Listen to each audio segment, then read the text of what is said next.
saya menerima laporan dari para ketua umum partai politik. Mereka telah mengambil langkah tegas terhadap anggota DPR masing-masing, yaitu terhadap anggota DPR masing-masing yang telah mungkin menyampaikan pernyataan-pernyataan yang keliru, mengirim delegasi masing-masing ke DPR RI. Kepada pemerintah, saya juga perintahkan kepada semua KL untuk menerima utusan-utusan kelompok-kelompok yang ingin menyampaikan koreksi, menyampaikan kritik, menyampaikan perbaikan. Terhitung sejak Senin 1 September 2025, DPP Partai Nasdem menonaktifkan Saudara Ahmad Saroni dan Nafa Urbah. DPP Partai Amanat Nasional memutuskan untuk menonaktifkan saudaraku Eko Hendro Purnomo. Namanya korupsi itu udah masuk ke semua lini masyarakat, nggak cuma di pemerintah-pemerintah atas, tapi di bawah semuanya udah korup semuanya. Hai guys. Ya, selamat datang kembali di YouTube channel aku, ada MR di sini. Hai guys. Ya, so guys, jadi kali ini kita mau mencoba untuk reaction. Ini ada video yang terbaru yang ter-up to date pastinya. Jadi ini momen dimana Partai Nasdem udah mengumumkan official secara resmi kalau Ahmad Saroni dan juga Nafa Urbah itu dinonaktifkan guys ya, statusnya dari internal partai. Jadi ini benar-benar banyak pro kontra juga, dan banyak dari netizen yang mempertanyakan maksud dari menonaktifkan itu seperti apa gitu ya kan. Benar. Atau dipecat kah, atau selamanya kah gitu Dan kan. imbasnya seperti apa gitu ya. Bener banget. Dan atau mungkin bisa sementara gitu ya kan. Iya. Dan ini ada juga dari Salsa Erwina juga yang memberikan statement terkait korupsi yang udah sampai mengakar ke bawah-bawah. Karena memang itu tuh udah jadi tradisi juga sih ya dalam pemerintahan gitu. Dan ini bakal menjadi perbincangan yang sangat hot topic banget guys ya untuk dibahas gitu di video kali ini. Dan ini ada video terbaru dari Bapak Prabowo, Presiden Republik Indonesia, yang memberikan sambutan dan juga tanggapannya terkait insiden yang terjadi akhir-akhir ini. Dan Bapak Prabowo sekarang mengajak bertemu dengan para ketua partai politik, dan ada Ibu Megawati guys ya beserta jajarannya. Tapi sebelum itu, buat teman-teman yang baru gabung, yang baru join, jangan lupa untuk subscribe dulu, like, komen, dan share juga guys ke teman-teman kalian. Dan jangan lupa juga untuk nyalakan notifikasi atau tanda lonceng di bawah, biar kalian nggak ketinggalan setiap kita update video-video yang terbaru dari kita Pastinya dong. Langsung aja kita nonton tanpa menunggu lama-lama lagi. Let's check it out in take. Saudara-saudara sebangsa dan setanah air, hari ini saya didampingi Presiden Republik Indonesia kelima, Ibu Megawati Soekarno Putri, membahas perkembangan situasi negara, dan izinkan saya membacakan pernyataan. Negara menghormati dan terbuka terhadap kebebasan penyampaian pendapat dan aspirasi yang murni dari masyarakat. Dalam rangka menyikapi apa yang menjadi aspirasi murni dari masyarakat, saya menerima laporan dari para ketua umum partai politik. Mereka telah mengambil langkah tegas terhadap anggota DPR masing-masing terhitung sejak hari Senin 1 September 2025, yaitu terhadap anggota DPR masing-masing yang telah mungkin menyampaikan pernyataan-pernyataan yang keliru. Kemudian para pimpinan DPR menyampaikan akan dilakukan pencabutan beberapa kebijakan DPR RI, termasuk besaran tunjangan anggota DPR dan juga moratorium kunjungan kerja ke luar negeri. Langkah tegas tadi yang dilakukan ketua umum partai politik adalah mereka masing-masing dicabut dari keanggotanya di DPR RI. Dan juga para pimpinan DPR telah berbicara, dan para ketua umum partai juga sudah menyampaikan melalui ketua fraksi masing-masing bahwa para anggota DPR harus selalu peka dan selalu berpihak kepada kepentingan rakyat. Hal-hal lain yang ingin disampaikan juga dipersilakan disampaikan, mengirim delegasi masing-masing ke DPR RI. Kepada pemerintah, Saya juga perintahkan kepada semua KL untuk menerima utusan-utusan kelompok-kelompok yang ingin menyampaikan koreksi, menyampaikan kritik, menyampaikan perbaikan terhadap jalannya negara dan pemerintahan. Jangan kita mau terus diadu domba. Saudara-saudara sekalian, demikian pernyataan saya setelah saya berunding dengan semua pimpinan partai, baik di dalam koalisi maupun yang di luar, dan semua pimpinan lembaga negara. Siaran pers DPP Partai Nasdem mencermati dinamika masyarakat yang sedang berkembang saat ini, Ketua Umum DPP Partai Nasdem Haji Surya Paloh dengan ini menegaskan beberapa hal sebagai berikut. 1. Bahwa sesungguhnya aspirasi masyarakat harus tetap menjadi acuan utama dalam perjuangan Partai Nasdem. 2. Bahwa perjuangan Partai Nasdem sesungguhnya merupakan kristalisasi dan semangat kerakyatan yang senantiasa bertumpu pada tujuan nasional bangsa Indonesia sebagaimana termaktub dalam pembukaan Undang-Undang Dasar 1945. 3. Bahwa atas berbagai peristiwa yang terjadi akhir-akhir ini, Partai Nasdem menyatakan belasungkawa yang mendalam atas wafatnya sejumlah warga negara Indonesia dalam upaya memperjuangkan aspirasinya. 4. Bahwa dalam perjalanan mengemban aspirasi masyarakat ternyata ada pernyataan dari para wakil rakyat, khususnya anggota DPR RI dari fraksi Partai Nasdem yang telah menyinggung dan mencederai perasaan rakyat. Dan hal tersebut merupakan penyimpangan terhadap perjuangan Partai Nasdem. 5. Bahwa atas pertimbangan hal-hal tersebut di atas, dengan ini DPP Partai Nasdem menyatakan terhitung sejak Senin 1 September 2025, DPP Partai Nasdem menonaktifkan Saudara Ahmad Saroni dan Nafa Urbah sebagai anggota. Tuh guys, maaf ya kita pause dulu. Iya.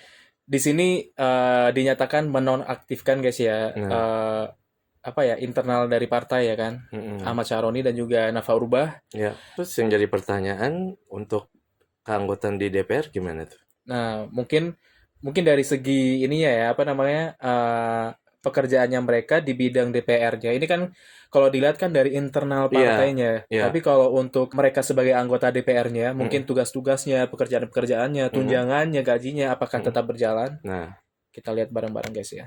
Anggota DPR RI dari fraksi Partai Nasdem. Demikian siaran pers ini diperbuat untuk dipermaklumkan kepada masyarakat, khususnya para anggota Partai Nasdem. Jakarta, 31 Agustus 2025. Dewan Pimpinan Pusat Partai Nasdem, Surya Paloh, Ketua Umum ditandatangani, Hermawi F. Taslim, Sekretaris Jenderal ditandatangani. Oke guys, udah resmi mereka dinonaktifkan.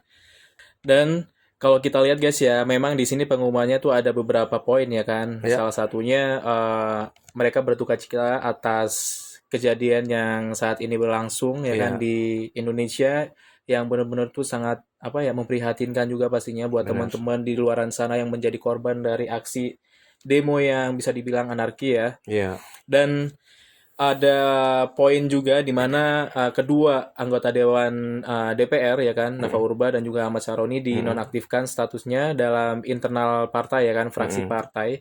Dan kalau kita lihat guys ya, mungkin dari teman-teman banyak yang menanyakan apa sih arti dari yang disampaikan oleh Bapak Dewan Partai kali ini. Iya. Kalau kita lihat di sini ada yang sempat menjelaskan, jadi kalau kita mendengar istilah ketua partai menonaktifkan seorang anggota DPR yang berasal dari partainya sendiri, itu maksudnya biasanya seperti ini guys. Yang pertama, menonaktifkan di internal partai, itu ketua partai bisa mencabut jabatan atau jabatan internal yang dipegang anggota DPR itu. Misalnya di struktur DPP, DPD, atau posisi strategi di kepengurusan partai. Terus jadi dia masih tetap anggota DPR, tetapi sudah tidak lagi aktif menjalankan peran di partai, misalnya tidak boleh ikut rapat partai, tidak diberi penugasan partai, atau tidak lagi dianggap sebagai representasi partai dalam forum tertentu. Dan untuk yang kedua, sanksi atau tindakan disiplin. Biasanya dilakukan jika anggota DPR tersebut melanggar aturan partai, berbeda sikap politik, dari garis partai atau ada kasus etik atau hukum. Poin yang kedua, menonaktifkan bisa jadi langkah awal sebelum diberi sanksi lebih berat seperti pemecatan dari keanggotaan partai. Dan yang ketiga, keterbatasan ketua partai. Ketua partai tidak bisa langsung mencopot anggota DPR dari kursinya, karena kursi DPR itu guys ditentukan oleh hasil pemilu dan dilantik oleh presiden. Iya. Jadi untuk memberhentikan seseorang dari DPR, partai harus mengajukan pergantian antar waktu atau PAW guys yang melalui mekanisme resmi di KPU dan DPR. Jadi singkatnya, menonaktifkan itu dicabut peran dari internal partai, bukan langsung diberhentikan dari DPR. Gitu. Nah, kursi DPR baru bisa hilang kalau partai resmi mengusulkan PAW ke KPU guys ya. Itu penjelasan yang mungkin dari kalian bisa dimengerti, mungkin buat orang awam juga kadang nggak tahu guys ya. Karena di sini tuh banyak informasi yang simpang siur juga yang pastinya. Ya mungkin dari teman-teman akhirnya salah pengertian gitu ya kan. Dan banyak juga sih yang pro kontra juga dari adanya press conference dari Partai Nasdem yang menonaktifkan 2 dewan tadi. Malah justru netizen tuh menginginkan dipecat gitu, bukan diberhentikan. Tapi balik lagi guys ya, itu ada aturannya ya kan. Harus ada prosedur yang harus dilakukan gitu. Nggak semerta-merta dari ketua partai langsung memecat gitu. Atau kecuali dari pihak yang bersangkutan itu mengundurkan diri, itu beda lagi sih ya. Ya kan? Ya so guys, kita beralih ke berita selanjutnya. Ini ada berita yang terbaru dari Partai Amanat Nasional, di mana Partai Amanat Nasional kali ini mengadakan media pers dan mengumumkan kalau 2 anggota partai dari PAN menonaktifkan anggota partai Uya Kuya dan juga Eko Patrio sebagai anggota dari fraksi partai guys ya. Bismillahirrahmanirrahim. Assalamualaikum warahmatullahi wabarakatuh. Salam, Om Swastiastu, Namo Buddhaya, Salam Kebajikan, Rahayu, Rahayu, Rahayu. Saya akan membacakan siaran pers Dewan Pimpinan Pusat Partai Amanat Nasional dalam mensikapi perkembangan terakhir. Dewan Pimpinan Pusat Partai Amanat Nasional senantiasa berkomitmen menjaga kehormatan, disiplin, serta integritas wakil rakyat yang berasal dari Partai Amanat Nasional dalam menjalankan tugas-tugas konstitusional di DPR RI. Berdasarkan dinamika yang berkembang dan setelah melalui pembahasan di partai, DPP Partai Amanat Nasional dengan ini menyatakan sebagai berikut. 1. Partai Amanat Nasional yang lahir dari rahim reformasi akan tetap terus memegang teguh untuk merealisasikan nilai-nilai reformasi dalam kehidupan bermasyarakat, berbangsa, dan bernegara. 2. Partai Amanat Nasional berkomitmen untuk terus mendengarkan dan memperjuangkan aspirasi dan kepentingan masyarakat untuk menjadi kebijakan dan program-program pemerintah agar sesuai dengan aspirasi masyarakat dan dapat bermanfaat buat masyarakat secara langsung. 3. Perjuangan Partai Amanat Nasional di lembaga legislatif tetap menjaga komitmen dan tugas-tugas konstitusional untuk fungsi legislasi, penganggaran, dan kontrol serta pengawasan agar pemerintahan dan tata kelola negara dapat berjalan secara efektif, efisien, dan berdampak pada kemajuan dan kemakmuran bangsa. 4. Mencermati dinamika dan perkembangan saat ini, DPP Partai Amanat Nasional memutuskan untuk menonaktifkan saudaraku Eko Hendro Purnomo dan saudaraku Surya Utama sebagai anggota DPR RI dari fraksi Partai Amanat Nasional DPR RI terhitung sejak hari Senin 1 September 2025. 5. Partai Amanat Nasional menghimbau kepada masyarakat untuk bersikap tenang, sabar, dan mempercayakan secara penuh kepada pemerintah yang dipimpin oleh Presiden Prabowo Subianto untuk menyelesaikan persoalan ini secara tepat, cepat, dan selalu berpihak kepada rakyat, serta untuk kemajuan bangsa Indonesia ke depan. Demikian siaran pers ini dibuat disertai dengan permohonan maaf kepada masyarakat Indonesia agar dapat menata kembali untuk perjuangan di masa depan. Jakarta, 31 Agustus 2025, Dewan Pimpinan Pusat Partai Amanat Nasional, Zulkifli Hasan, Ketua Umum, Viva Yoga Mauladi, Wakil Ketua Umum. Demikian, Billahi Taufiq wal Hidayah. Wassalamualaikum warahmatullahi wabarakatuh. Salam, Om Santi Santi Om, Namo Buddhaya, Salam Kebajikan, Rahayu, Rahayu, Rahayu. Dan kita berlanjut ke video yang terbaru dari Salsa Erwina, di mana dia sekarang lagi ngebahas tentang korupsi di Indonesia nih guys. Ini sudah mengakar sampai ke bawah-bawah. Apa-apa minta imbalan, minta duit, nyogok sana sini, sehingga ketika orang jujur malah dianggap aneh. Udah itu harus kita hapus nih. Kita cuma bisa mulai dari diri kita sendiri, jadi diri yang punya integritas. Mari kita mulai dari hal sederhana. Jangan biasakan nyogok guys, atau kasih amplop dengan niat terselubung. Belajar untuk jujur, terapkan dalam kehidupan sehari-hari hingga jadi sebuah kebiasaan. Nah, aku suka banget sih sama kata-katanya. Jangan ada gratifikasi. Benar. Ayo langsung aja kita nonton bareng-bareng guys ya.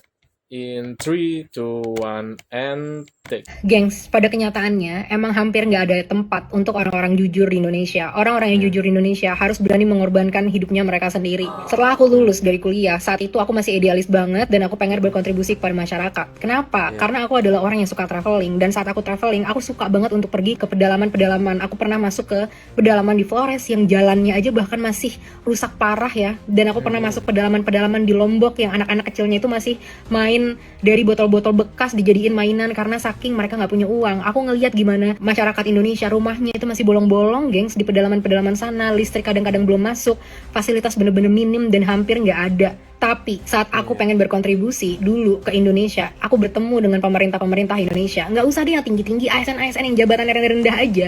Semuanya minta imbalan. Kita bikin program dari perusahaan swasta yang dibiayai dari perusahaan swasta untuk membantu melawan stunting gitu ya, atau gizi buruk di Indonesia dengan ngasih makanan atau cemilan yang sehat kepada anak-anak di sekolah. Ini dibiayain, orang-orangnya dilatih, dikasih produknya, dimodalin semuanya sama perusahaan swasta. Dan tahu nggak apa yang terjadi?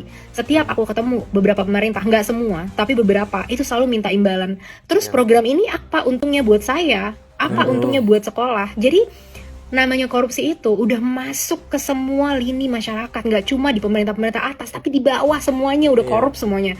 Dan yang bikin sedih, setiap hari aku harus bisa perang sama moral aku dan hati nurani gitu ya. Ini gimana aku mau membantu masyarakat, tapi begini gitu reaksi dari pemerintahnya. Aku bukan anak siapa-siapa, aku bukan anak yang lahir dari keluarga yang wow di Indonesia, bukan orang yang punya privilege gimana-gimana, aku cuma punya otak dan punya pendidikan. Dan orang kayak aku sendirian gak akan bisa bikin perubahan di Indonesia. Akhirnya aku putuskan untuk pergi aja ke luar negeri. Dan apa yang terjadi teman-teman? Dengan kejujuran moral yang aku punya, aku sangat sukses di luar negeri. Gak cuma di Asia, tapi juga di Eropa. Kejujuran aku tuh dihargain, otak aku, kecerdasan aku, mereka gak ngelihat background aku, mereka gak ngelihat aku datang dari keluarga mana. Semua yang aku katakan selama itu masuk logika, selalu dianggap. Dan karirku naik secara pesat tinggal di luar negeri. Nah, gimana ini nasib bangsa kita kalau orang-orang yang jujur itu nggak punya tempat lagi di negara kita? Tapi teman-teman, jangan sampai kita kehilangan moral, jangan sampai kita kehilangan kejujuran dari dalam hati kita, karena itu yang benar-benar dibutuhkan sama bangsa kita. Aku berjanji kalau suatu saat memang aku udah berhasil membiayai segala macam hidupku dengan kualitas hidup yang aku mau, aku ingin banget mendedikasikan hidupku untuk ikut berkontribusi ngebangun negaraku yang sangat aku sayang ini. Tapi saat itu tiba, aku memastikan bahwa moralku sudah tidak bisa dibeli lagi dengan apapun, karena hidupku sudah sangat cukup. Please, untuk kita semua, jaga moral kita, jaga kejujuran kita, dan jangan sampai hancur dengan apapun yang terjadi di pemerintahan kita. Karena Indonesia tidak kekurangan orang pintar, Indonesia kekurangan orang jujur yang benar-benar baik dan mau berkontribusi kepada masyarakat, yang moralnya nggak bisa dibeli dengan uang berapapun. Gengs, pada kenyataannya emang hampir nggak ada tempat. Bener banget sih apa yang diucapkan sama Salsa Erwina kali ini guys ya. 100% gitu. Karena memang kalau kita lihat sih apa ya, kebiasaan-kebiasaan yang bisa dinilai ini korup-korup ini udah mendarah daging banget sih ya. Iya, dari tingkat yang tinggi rendah. sampai ke bawah Iya. gitu ya kan. Semua udah kena. Semuanya gitu ya kan. Mulai dari mereka mungkin menginginkannya tadi Iya. imbalan-imbalan Iya. gitu ya kan. Padahal ujung-ujungnya juga buat masyarakat gitu. Iya. Masyarakat yang membutuhkan. Mungkin di daerah pedalaman yang istilahnya itu semuanya itu serba terbatas. Mulai dari air, listrik ya kan. Terus rumah-rumah mereka yang pada bolong-bolong semua, jalanan, fasilitas umum yang Semuanya serba kekurangan. iya gitu. Dan itu pun kadang kalau misalnya ada orang yang secara sukarela apa ya, ingin membantu gitu ya. ingin membantu gitu guys, malah ditarik-tarikin tadi ya Tetap kan. iya, untungnya buat saya apa gitu ya kan. Benar. Padahal juga untuk kebaikan gitu istilahnya, untuk anak bangsa yang istilahnya nanti bakal menjadi pemimpin atau mungkin bisa berkontribusi untuk kemajuan bangsa gitu ya. Benar. Itu sih yang dikatakan sama Salsa Erwina tadi ya, memang harus dimulai dari diri sendiri ya kan. Iya. Itu bisa dijadikan kebiasaan, sikap jujur yang sekarang ini masih dibilang sangat kurang ya. Iya, kurang banget sih. Sifat jujur tuh kurang banget sih di negara ini guys. Terus di sini juga kan sistem birokrasinya kan rumit kan di sini kan. Jadi kayak panjang gitu prosedurnya. Iya. Jadi itu kayak kesempatan untuk orang pungli itu besar gitu ya kan. Benar. Dan yang kesuka sih sekarang udah ada salah satu kepala daerah juga, Bapak Gubernur Jawa Barat yang bisa kita ambil contoh juga guys ya, sebagai Gubernur Bapak KDM Kang Deddy Mulyadi, di mana beliau itu sekarang lagi banyak memangkas birokrasi yang dinilai sangat rumit ya, yang menyusahkan rakyat-rakyat biasa gitu. Iya. Yang intinya itu sebenarnya kalian bikin sistem itu harusnya bisa dipermudah dong buat semua kalangan rakyat gitu, nggak usah diribetin. Iya. Ya kan, mulai dari pemangkasan biaya-biaya yang seharusnya nggak dibutuhkan gitu, yang nggak diperlukan gitu. Iya. Terus apa ya, efisiensi juga mungkin ya kan, efisiensi waktu yang mungkin pada saat mereka ngurus kesehatan ya kan, BPJS atau segala macam buat Jangan dibikin repot benar gitu ya banget. kan. Yang awalnya mungkin mereka jauh-jauh dari desa gitu, ngurusnya ke kota lama banget gitu, ngurusnya harus ke RT, ke ini, ke itu, segala macam. Dilempar sana sini. Benar banget. Stop gratifikasi ya. Benar banget ya. Semoga langkah-langkah ini dan pemimpin-pemimpin yang mungkin masih memiliki hati nurani dan memiliki ya capability dalam memimpin gitu, bisa selalu diberikan kesehatan guys ya. Amin. Dan kita kawal terus, pokoknya kita support terus pemimpin-pemimpin yang seperti itu. Dan semoga teman-teman yang masih ditangkap-tangkapin tuh sama polisi bisa segera semoga bisa segera dibebaskan guys ya. Amin. So thank you banget buat teman-teman yang udah nonton video kita dari awal sampai akhir. Jangan lupa untuk subscribe channel ini jika kalian mau nonton video-video yang terbaru, yang ter-update pastinya. Dan jangan lupa juga untuk like, komen, dan share juga ya ke teman-teman kalian. Ya, dan jangan lupa untuk klik notifikasi dan klik tanda lonceng agar tidak ketinggalan update terbaru. Yeah, so see you in the next video. Bye-bye!